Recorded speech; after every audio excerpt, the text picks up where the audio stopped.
사실 화성에 갈까?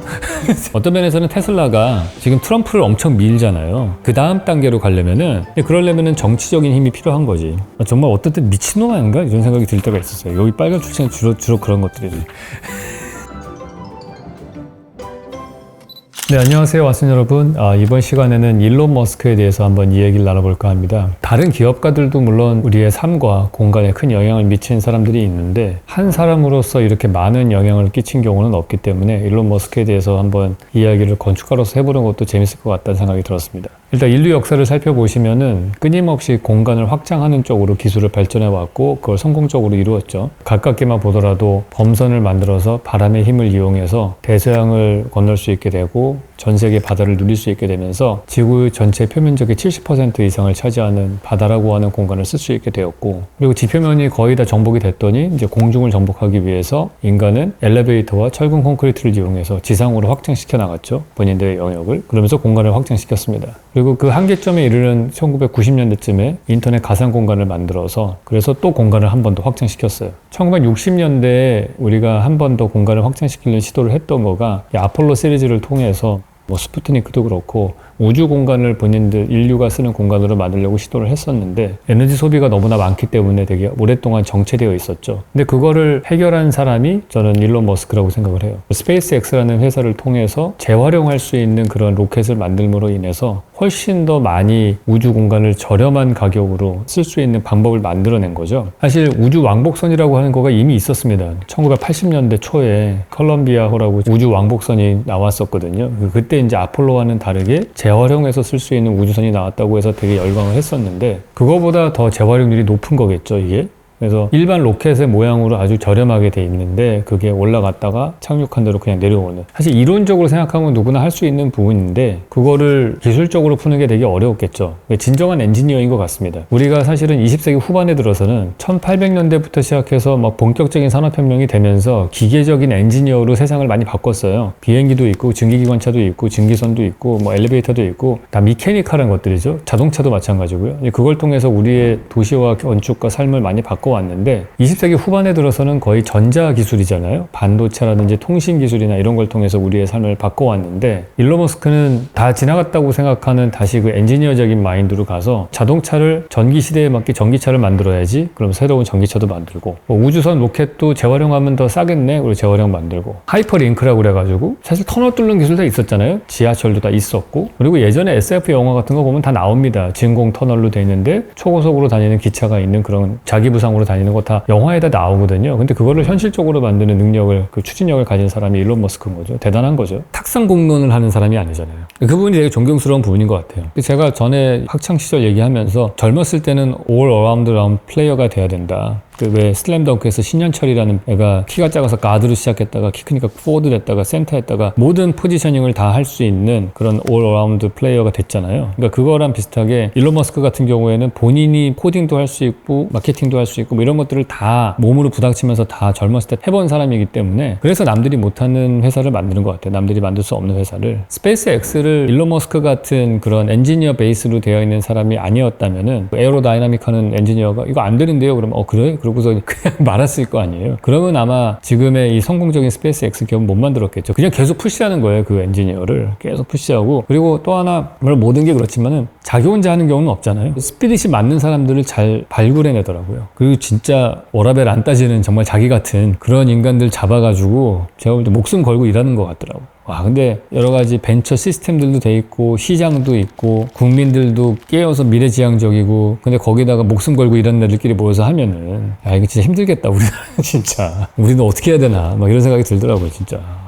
근데 이 사람의 특별한 점은 저는 거기서 그치지 않고요. 그거를 다른 산업으로 계속 연결시킨다는 점인 것 같아요. 대표적인 게 스페이스X라는 회사를 차려서 왕복해서 리사이클링하는 우주선을 만들었더니 인공위성을 쏘는 단가가 확 떨어지게 돼 있죠. 근데 인공위성을 한 방에 몇십 개씩 뿌릴 수 있는 로켓을 저렴한 가격으로 쓰니까 스타링크라고 하는 몇만 개 되는 인공위성을 전 지구적으로 깔아서 우주 공간을 이용한 인터넷을 쓴 거죠. 지금 그 이전에 대부분의 기업이나 아니면은 국가에서 했던 것들은 뭐냐, 얘기하면 바다 밑으로 해저 케이블 깔고 땅속으로 광 케이블을 깔아서 인터넷망을 구축하는 거였는데, 우주 공간이라는 다른 공간을 이용해서 인공위성을 이용해서 했던 그 또 다른 인터넷망을 만든 거죠. 근데 그거를 할 수 있었던 거는 재활용하는 스페이스X라는 그러한 기술이 있었기 때문인 거죠. 단가를 떨어뜨렸기 때문에. 기존의 모든 뭐 마이크로소프트라든지 페이스북이나 구글이나 이 어마어마한 기업들은 인프라를 나라에서 가지고 있기 때문에 거기로부터 자유롭지가 못해요. 근데 그거를 유일하게 극복하는 사람이 일론 머스크인 거죠. 일론 머스크가 스타링크를 가지고 있으니까 오히려 지금은 다른 나라, 국가가 일론 머스크의 눈치를 봐야 되는 거죠. 대표적인 게 이번에 러시아 우크라이나 전쟁 같은 경우 할 때 일론 머스크가 갖고 있는 스타링크를 쓰게 해주면은 우크라이나가 좀 유리해지는 거고, 또 반대로 또 그걸 못 쓰게 하면 러시아가 유리해지고, 그 러시아의 푸틴하고 일론 머스크랑 그 이슈를 갖고서 전화를 했다잖아요. 소통을 한 기억이 있다고 얼마 전에 기사에 떴어요. 근데 그런 걸 보면은 야, 이제 한 나라의 국가의 수장이 다국적 기업인 테슬라의 일론 머스크 회장의 눈치를 봐야 되는, 예전에는 있을 수 없는 그런 모습이 나오는 것 같아요. 특히나 그런 부분에서 이 자기가 구축한 인프라에서 비즈니스를 할 수 있는 플랫폼을 만들었다는 게 대단한 거죠. 전기차를 만들면은 그래, 전기차 만들었으면 우리는 전기 생산하는 것도 해야지 하고서 솔라루프인가요? 지붕 마감재처럼 생겨있는 태양 전지판을, 발전기 판을 만들어가지고 그걸 또 판다든지, 아니면 메가팩이라고 그래가지고 커머셜로 쓰는 충전기를 써서 밤 시간 동안에 값싼 전기를 저장해놨다가 낮 시간에 쓰는 이런 걸 한다든지, 아예 이분은 무슨 비즈니스를 하면은 그거 하나로 끝나는 게 아니고 본인만의 생태계를 만드는 거예요. 그래서 그 생태계를 다 자기가 만드니까 그 플랫폼 비즈니스가 되면서 그게 전 세계를 바꿀 수 있는 거죠. 대부분의 경우는 그 하나의 생태계를 잘 못 만들고 결국에는 다른 기업들의 영향을 받으면서 자유롭지 않은 그런 경우들이 많은데, 일론 머스크는 그거를 한다는 거죠. 그래서 그 부분이 다른 기업가다, 그런 생각이 듭니다. 뭐 물론 우리나라에도 과거에 경제가 폭발적으로 성장하던 시기에 뭐 정주영 회장이나 많은 재벌 그룹 회장들이 다 그런 식으로 수직 계열화를 통해서 뭐 자동차 만들어, 우리 제철소 만들어야지, 이런 식으로 해서 수직 계열화를 쫙 하는 사례들이 있기는 하죠. 작은 나라였으니까 그게 더 가능했던 거고, 정부의 도움을 받으면은. 근데 일론 머스크 같은 경우에는 엄청나게 큰 글로벌한 시장을 타겟으로 해서 파이낸스 서포트를 받으면서, 은행 시스템을, 금융 시스템, 미국이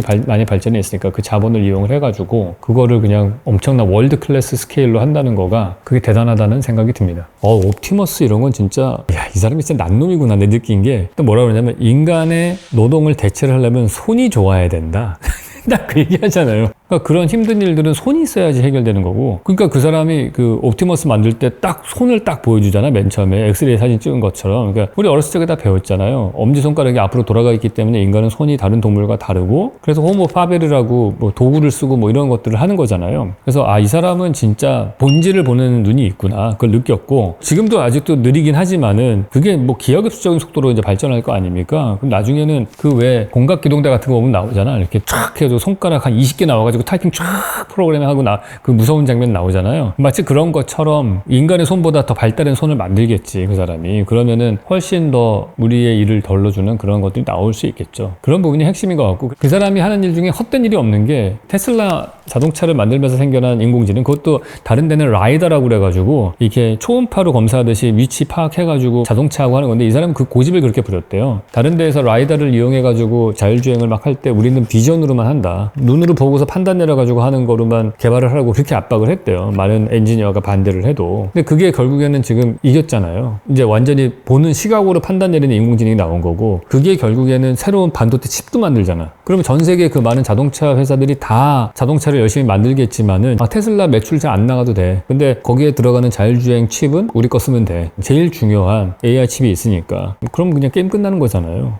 그러니까 남들이 자동차 많이 팔아도 나는 돈 벌 수 있는 이런 구조를 만들잖아. 그래서 거기서 배운 인공지능의 지식을 옵티머스랑 연결해가지고 눈으로 판단하는 거를 얘가 할 수 있는 그런 로봇을 쓰는 거죠. 그러니까 이 시너지 효과를 진짜 잘 만드는 것 같아요. 다동력이라는 책이 있어요. 그 일본 작가가 쓴 책인데, 그 책 보면은 나는 한 가지 일을 할 때 잘하는 게 아니고 여러 가지 일을 할 때 그거 덕분에 결국엔 다 잘하게 된다, 그런 얘기를 하거든요. 일론 머스크를 보면은 다동력을 보여주는 아주 표본이 아닌가. 자동차, 전기차, 인공지능, 자율주행에서 해온 거를 옵티머스로 쓰고 뭐 이런 식으로 계속해서 돌리고 돌려가지고 서로 시너지 효과를 만드는 데는 규제가 아닌가, 그런 생각이 들어요.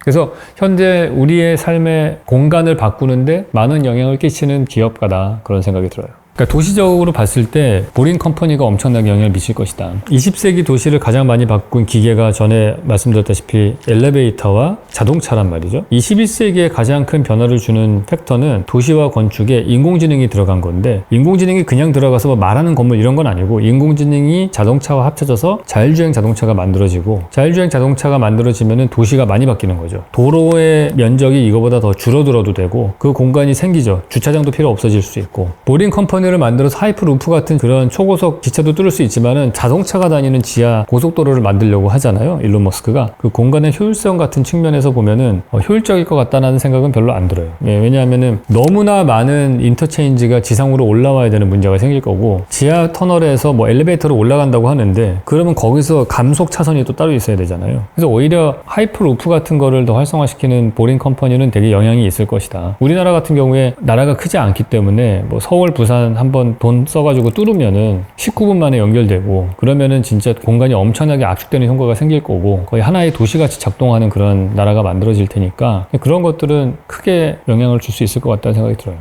로보택시도 진짜 기가 막히더라고요. 이게 로보택시가 단순하게 내가 운전할 때 운전 안 해도 되네 이게 아니고, 로보택시를 3천만 원이고 4천만 원으로 사면은 웬만한 상가보다 싼데 그걸 내가 자동차로 쓰기도 하고 내가 안 쓰는 그 열몇 시간 동안 그거를 택시로 운영을 하는 거고, 지금까지는 감가상각이 되면서 계속 소비하는 거로만 쓰여던 자동차의 의미를 내가 자본을 투자해가지고 돈을 버는 걸로 바꾸는 거잖아요. 그렇게 되면은 완전히 얘기가 달라지는 거지. 그래서 한 대를 사가지고 돈을 벌면은 그 두 번째 또 테슬라 자동차를 사가지고 막 이렇게 하는 세상이 올 수도 있는 거고, 그래서 생각보다 그게 빠르게 보급될 수도 있겠다. 이제 문제는 항상 그거예요. 정부에서 규제가 어떻게 될 거냐. 이제 많은 다른 자동차 회사들이 엄청나게 로비를 해가지고 안 하려고 하겠지. 어떤 면에서는 테슬라가 지금 트럼프를 엄청 밀잖아요. 여러 가지 이유가 있겠지만은 이 사람이 하는 이 비즈니스의 그 다음 단계로 가려면은 법이 바뀌어서 자율주행이 좀 더 허용되는 게 돼야 되는 거고, 로보택시가 상용화될 수 있게 법이 바뀌어야 되는 건데, 그러려면은 정치적인 힘이 필요한 거지. 그래서 이 사람이 거기에 올인을 하는 게 아닌가. 만약에 그게 정치권에서 스탑을 시키잖아요. 그럼 이 사람이 지금까지 투자한 모든 것들이 결국에는 흐지부지 될 수 있어요. 그러니까 독재자랑 스트롱맨이랑 친한 이유가 강력하게 밀어붙이는 사람이 없으면은 이 사람이 그 하는 일이 다음 단계로 못 가거든. 그래서 그런 게 아닌가 하는 생각도 들어. 영감을 주는 거는 그 도전의식인 것 같아요. 도전적이라고 느낀 게 뭐냐면은, 약간 우리나라가 좀 배웠으면 하는 부분이기도 한데, 우리나라는 안전제일주의잖아요. 그러니까 실패를 두려워하는 거죠. 그래서 우리는 무슨 크리틱을 할 때 너 이렇게 되면 위험하잖아, 이렇게 지적질을 하는 거가 되게 좋은 사회로 돼 있어요. 그러니까 뭘 하나를 만들 때 온갖 사람들이 지적질을 해대가지고 그걸 다 만족하다 보면은 결국에는 경제성도 없고 사업성도 없고 새로운 것도 아닌 이상한 게 나오는 거죠. 그러니까 사공이 많아요. 근데 이 사람은 접근 방식이 거꾸로더라고요. 스페이스 X를 만드는 데 엄청나게 안전하게 뭔가를 멋있게 만들었어요. 근데 경제성이 하나도 없어요. 그럼 이 사람 거꾸로 다 떼어내고 그러면 요거는 꼭 넣어야지. 많은 사람들이 엔지니어가 반대를 한 거예요. 이러면 위험하다. 근데 일단 뭐 다 생략하고 일단 시작을 하더라고요. 그런 다음에 오히려 폭발하지 않는 방법으로 거꾸로 가는 것 같아요. 그러니까 실패를 두려워하지 않는 그런 사람인 것 같아요. 그래서 사실은 전기차를 만든 사람이 얼마나 많았습니까? 근데 그거를 시장성을 가지는 전기차를 만든 사람은 이 사람밖에 없었던 거잖아요. 중요한 의사결정을 한 게 뭐냐면은, 전기차를 만드는데 일반적으로는 그냥 우린 친환경적인 전기차 만들었어 뭐 이러고서 자기 만족적으로 하다가 시장성 하나도 없는 게 나온 거예요. 근데 이 사람은 첫 번째 나오는 그 전기차를 로터스라고 되게 유명한 스포츠카가 있는데 그 플랫폼에 맞춰서 엄청 쿨한 스포츠카를 만든 거예요. 그걸 갖고서 IT 엄청 부자들한테 맨 처음에 팔기 시작을 한 거죠. 그러면서 점점 단가를 떨어뜨려서 일반인도 살 수 있는 단계까지 내려오게 하는 거예요. 기아 자동차 관련된 분한테 들은 얘기인데, 기아 자동차가 확 모델을 바꿀 때 되게 성공적으로 바꿨잖아요. 그게 K5라는 되게 작으면서도 예쁜 자동차를 하나 만들었어요. 기존의 기아스럽지 않은 거를 피터 슈라이어가 와서 이제 딱 내놨단 말이에요. 근데 되게 성공적이었는데, 근데 문제는 뭐냐면은 K5를 되게 멋있게 새로운 디자인 툴로 만들었는데 그 다음에 K7을 만드는데 K7이 잘 안 팔리는 거예요. 이거랑 비슷하게 만들면은. 그래서 낮은 버전의 거를 아무리 좋게 만들고 그 다음에 좋은 버전을 만들게 되면은 좋은 버전의 이미지가 더 깎이는 거예요. K5의 이미지 때문에. 그래서 벤츠 같은 경우에는 새롭게 디자인을 틀을 바꿀 때에는 항상 제일 비싼 S클래스를 바꾸고, 그 다음에 그 밑에 E클래스를 바꾸고, 그 다음에 그 밑에는 C클래스를 S클래스의 비슷한 버전이지만 좀 다르게 이렇게 만드는 거죠. 이 일론 머스크는 그거를 본능적으로 알았는지 제일 비싼 스포츠카 만들고 그 다음에 브랜드 가치를 구축한 다음에 그걸 밑으로 내려와서 지금은 일반인들도 살 수 있는 단계로 이제 떨어뜨려 가지고 만들기 시작을 한 거죠. 그래서 어쨌든 이 사람은 누구나 할 수 있는 그 계획안을 그냥 계획에 그치지 않고 시장 경제성이 있는 걸로 바꿔서 그게 전체 세상에 변화를 줄 수 있는 쪽으로 만드는 게 대단한 기업가다, 그런 생각이 듭니다. 또 하나 멋있다고 느낀 건 뭐냐면은 이런 많은 업적들 중에서 오리지널리티를 가지는 건 그렇게 많지는 않은 것 같아요. 페이팔로 이 사람 돈 벌었잖아요. 페이팔은 이 사람이 세운 회사가 아니거든요. 그리고 테슬라도 이 사람이 맨 처음 세운 회사가 아니고, 스페이스X도 우주선이라는 거는 지난 몇십 년 동안 있었던 일인데 그 산업을 그냥 자기대로 조금 더 업그레이드 시킨 것 뿐이고, 그리고 전기차도 에디슨도 전기차 만들었잖아요. 100년도 더 된 아이디어란 말이에요. 근데 그거를 조금 더 업그레이드 시켜가지고 산업화 시킨 거고, 그래서 보면은 양자역학을 만든다든지 상대성 이론을 만드는 것 같은 엄청난 창의력을 가진 사람은 아닌 것 같아요. 근데 이 사람은 뭔가 다른 분야들을 막 연결해가지고 확장성이 엄청난 것 같아요. 사고의 확장성. 이 사람이 무슨 전기차에 대한 아는 것도 없는 거죠. 엔지니어 차를 만든 것도 아니고, 옆에서 누가 잔소리 얼마나 했겠어요. 너가 모르는 분야에 함부로 하는 거 아니다. 그러면 진짜 그냥 fuck you 그러고서 그냥 가는 거야, 이 사람은. 너나 그러고 살아, 이놈아. 그러고서. 그게 나는 정말 이 사람 진짜 멋있는 것 같아. 세상을 두려워하지 않는 것? 저도 개인적으로 제일 싫은 거가 나의 한계를 다른 놈이 자꾸 규정하는 거예요. 너는 이런 거 일을 하고 살아야 돼. 뭐 이런 얘기를 하는 사람 볼 때 너나 잘해라. 그렇게 마음속으로는 얘기를 하죠. 그냥 너나 계속 그 일이나 하면 살아. 이렇게 그런 사람들이 있거든요. 자기를 계속해서 이렇게 억압하고 한계 지으려는 사람들이 있어요. 근데 물론 뭐 무조건적으로 다 모든 걸 다 지 맘대로 하라 이게 좋은 게 아니지만, 어쨌든 이 사람이 하는 목적은 있잖아요. 세상을 더 살기 좋은 세상을 만들겠다라는 그 목적에 부합한다면은 자기의 능력의 한계를 생각하고서 주저하는 그런 스타일은 아닌 것 같아요. 제가 고등학교 다닐 때 국어 선생님이 저희 학생들한테 해준 되게 인상 깊었던 얘기가 뭐가 있냐면은, 코끼리를 잡아가지고 어렸을 때부터 큰 말뚝에다 묶어놓고 한 5m 되는 끈을 발목에다 묶어놓는데요. 그럼 얘가 거기서 벗어나려고 할 때 못 벗어날 거 아니에요. 말뚝을 뽑지를 못하니까. 근데 5년 10년 된 다음에 얘가 충분히 그 말뚝을 뽑고 갈 수 있어도 절대 그 5m 바깥으로 안 나간다는 거예요. 자기가 자기의 한계를 스스로 정하는 거죠. 그러니까 그거를 조심해라, 그런 얘기를 우리 고등학교 때 선생님이 해주셨거든요. 그러니까 그런 거를 몸소 실천해서 보여주는 분 같아요, 이 사람은. 남아공에 살았지만은 남아공에 거기에 머무르지 않고 캐나다로 이민을 자기가 주도해서 갔거든요. 그리고 거기 간 다음에 그 가족을 그 다음에 데리고 온 거예요, 거의. 그런 다음에 거기서 또 캐나다에서 안주하지 않고 또 미국으로 넘어가서 또 새로운 산업을 하고, 그 남들이 이 정도면 됐다고 하면 또 됐다고 또 딴 산업으로 또 넘어가고. 그러니까 그게, 이 사람은 진짜 서부시대 때로 치면은 인디안들이 앞에 있어도 그냥 계속 서쪽으로 전진하는 제일 프론티어에 있는 사람이구나. 물론 그 과정 중에서 인격적으로 부족하고 뭐 여러 가지 문제를 많이 일으키는 부분들이 분명히 있죠. 근데 뭐든지 다 공과 과가 있는 거 아니에요. 이 사람이 잘 못하고 약점이 있다고 해서 그 사람의 나머지 부분까지 매장하는, 그게 이제 대한민국 사회에서 흔히 하는 일들이죠. 뭐 저 사람을 자기의 어떤 윤리적 가치로 판단을 내린다든지 이래가지고 그걸 갖고서 그 사람 자체를 사회에서 매장해버리는, 저는 그게 대한민국을 참 더 다음 단계로 넘어가는데 큰 걸림돌이 된다고 생각을 하거든요. 이 사람은 그거를 벗어나는 사람인 것 같다는 점에서 되게 부러운 것 같아요.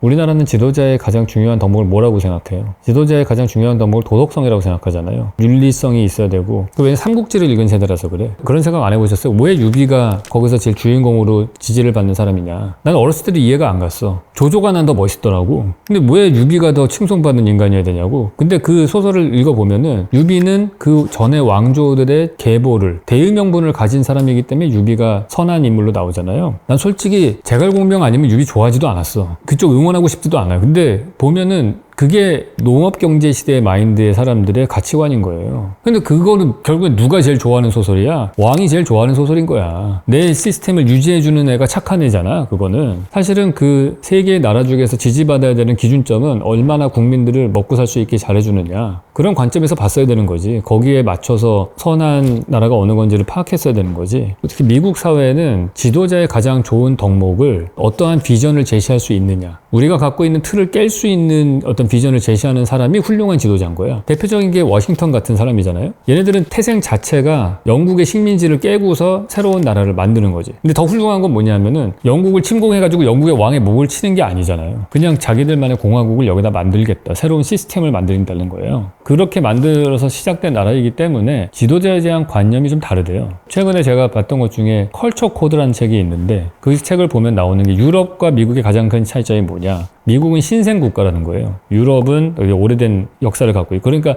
신생 국가이기 때문에 이 사람들은 약간 청소년기의 특징을 갖고 있대. 그래서 지도자를 볼 때에도 미래지향적인 사람들을 원하고, 그리고 또 하나 특징이 이 사람들이 뭔가 실수를 하더라도 용납을 한대요. 대표적인 사례가 클린턴이 실수해도 좀 용서해주고, 마사 스튜어트라는 사람이 또 범죄를 저질러가 했는데 감옥 갔다가 오면은 다시 재기를 할 수 있게 해주고, 그게 청소년기이기 때문에 그런 걸 수용한다는 거예요, 나라 자체가. 그래서 그런 면에서 보면은 저도 개인적으로는 지도자의 가장 중요한 덕목은 비전을 제시하는 사람이라고 생각하거든요. 그래서 케네디가 멋있는 거는 사람들이 냉전으로 막 싸울 때 딱 소실점을 멀리 보내잖아요. 달나라라는 딱 멀리 보내면은 옆에 사람하고 서로 쳐다보고 싸울 때 가까운 근 역사나 가까운 미래를 보고 막 싸울 때에는 사람들이 시각이 다른 걸 느끼는데 먼 미래나 먼 곳을 바라보면 같은 방향을 보는 것처럼 되거든. 소실점이 멀리 있으면은. 미국이라는 사회를 7, 80년대 발전시킨 거는 아폴로 계획이 있었기 때문인 거잖아요. 달나라에다가 사람을 보내야 돼. 그러니까 마이크로웨이브 개발하고 뭐 여러 가지 반도체 칩도 개발하고 이런 거잖아요. 그런 식으로 사람을 통합시키잖아요. 마찬가지로 일론 머스크는 케네디보다 더 달나라보다 더 먼 화성으로 소실점을 옮겨서 사람들을 같은 방향을 보는 사람으로 만드는 게 그 사람의 멋있는 부분인 것 같아요. 그래서 그런 비전을 제시하고 목표점을 설정해 줄 수 있는 사람, 그런 면에서 훌륭한 리더다. 저는 그렇게 생각을 해요. 많은 부족한 부분들이 있지만은 그 사람보다 훌륭한 인격을 가진 사람들은 많지. 근데 그 사람보다 더 사람들의 마음을 움직이는 비전을 제시하는 사람은 없는 것 같아요. 그 부분에서 진짜 리더라는 생각이 들어요.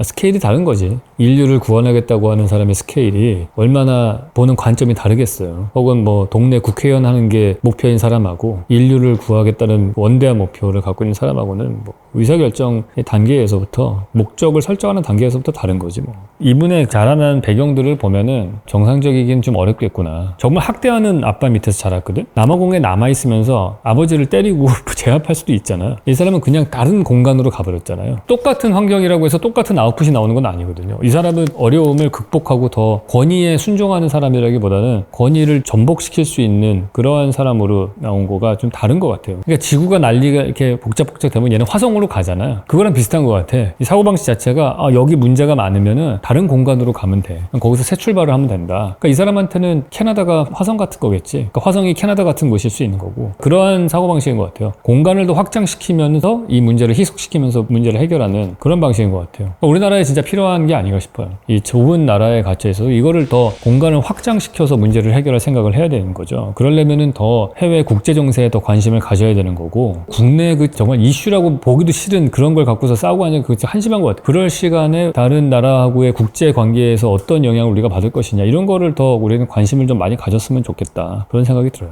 가정용 컴퓨터 PC 같은 것도 엄청 우리나라가 앞서서 컴퓨터를 만들자 그런 얘기를 했는데, 그때도 2차 산업도 제대로 성공 못했는데 어떻게 그 전자통신을 하냐고, 그리고 전자기기를 어떻게 만드냐 그래가지고 무산됐다고 하더라고요. 그러니까 그러한 스스로의 한계를 계속 이렇게 긋고 있는 것들이 맞죠. 새로운 거를 시도 안 하려고 하고. 안타까운 것 같아요. 똑같은 반도지만은 이태리 민족은 유럽으로 대륙으로 진출했잖아.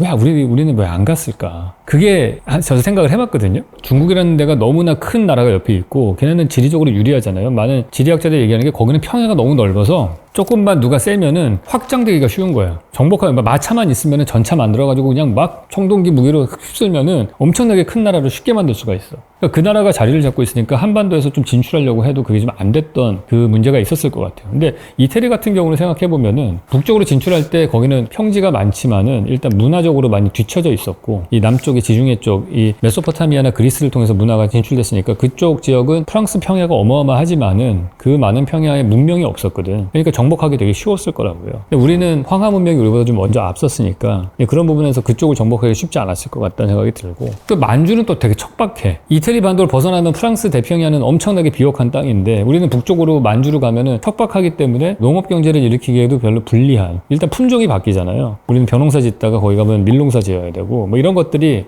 우리는 진짜 지리적으로 좀 불리한 입장이었다. 그래서 공간 확장을 하는 게 좀 안 되지 않았나, 그런 생각이 들어요. 저는 뭐 사실 화성에 갈까?